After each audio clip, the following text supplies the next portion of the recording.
Planet Dolan.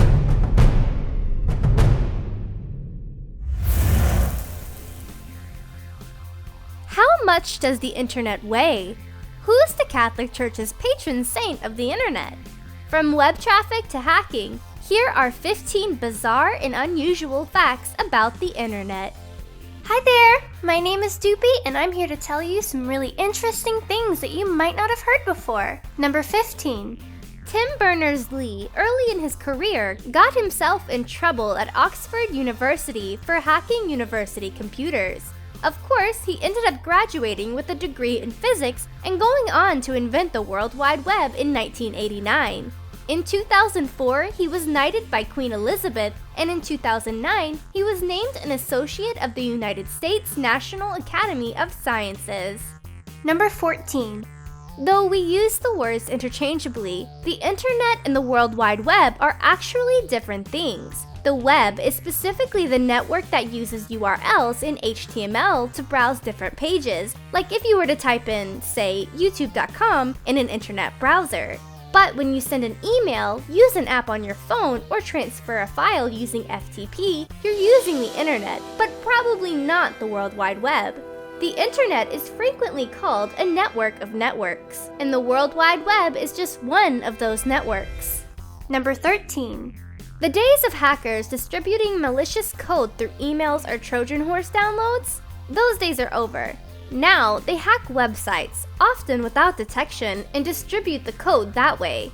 They often target small businesses who typically have no idea whatsoever that they've been targeted. Number 12. Chances are, most of what you interact with on the internet in a given day is part of the surface web. The surface web is basically anything you can Google. The deep web is anything you can't find with a search engine. But even beyond that is the dark web, a section of the internet deliberately hidden from anyone not specifically looking for it. To access the dark web, you often need specific permissions and a special web browser intended for it. Number 11. Some parents send their kids off to military school for bad behavior. In China, you can send your kids to military boot camp for treating internet addiction. Internet addiction is a real affliction, but at this camp, it's treated in a juvenile hall-like facility, complete with a mix of military uniformed guards and psychiatrists. Number 10.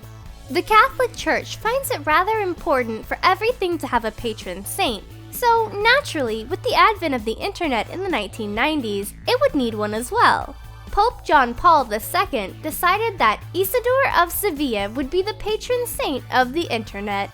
Of course, Saint Isidore died more than 1300 years before the internet was invented, but he was a man who spent his life trying to record every single piece of human knowledge ever known, so it makes sense.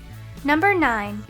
As of 2013, a combination of Netflix, YouTube, and BitTorrent made up more than 50% of all web traffic. By 2015, Netflix alone had grown to 37%, with YouTube accounting for just under 16%. For reference, Facebook accounted for only 2.7% of bandwidth usage, and all other non-video web browsing combined accounted for only 6%. Number 8. Are you on a quest to watch every single YouTube video ever made? Well, stop. It's literally impossible. Over 72 hours, that's 3 days of YouTube content is generated and posted to YouTube every single minute. It's probably best if you subscribe to a few of your favorite channels and stick with them, like us. Number 7. The first website ever created is a simple page with a white background and black text with a few hyperlinks. It was created in 1991 by Tim Berners-Lee, the aforementioned creator of the World Wide Web, and unsurprisingly, its purpose is to actually explain what the World Wide Web actually is. The original site was updated frequently, so there's no image of its very first version, but you can still access a version of the site as it looked in 1992. Number 6. Digital natives are being born all the time now. compared to digital immigrants, people who grew up in a non-digital world and adapted, digital natives grew up with the internet, smartphones, and social media. The digital technology is becoming second nature to them earlier than ever, with children only 6 months old learning how to touch screens and computer mice. Number 5. When people started making claims that their Kindles got heavier as they downloaded more books onto it, it raised an interesting question. Is that actually possible? Does data have actual weight?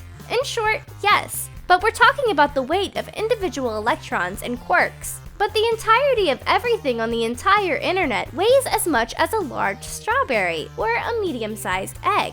So the tiny sliver of what you can put on your Kindle, you'd never be able to notice the difference in weight. Number 4. In 2010, when broadband internet was just starting to become common in the United States, Finland passed a law making it a right to all its citizens. They provide a minimum of 1 megabit per second internet access to all citizens, with plans to increase that to 100 megabits per second in the future.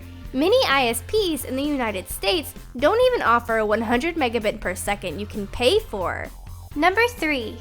Bots are everywhere on the internet. Some of them help rank Google search results or refresh your Facebook feed. Others have more harmful aims, like the DDoS attacks and malware. But bots in general make up about 52% of all web traffic, whether good or bad.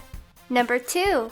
The World Wide Web is generally credited with bringing the majority of the world onto the internet in the 1990s. But the internet, or ARPANET, as it was known upon its invention in 1969, was intended strictly for institutional use for most of its life. It wasn't until October of 1992 that the United States passed a law allowing businesses to use the internet for commercial purposes. Number 1. There's no question that there's lots of pornography on the internet, but the sheer quantity of it tends to be a bit exaggerated. Internet pornography makes up only about 1.1% of all content on the internet. That's still a lot, but it's not everything. So the internet is not just for porn. This video was made possible by our fans over on Patreon. Thanks for your support, guys! Thank you all very much for watching, and I'll see you soon.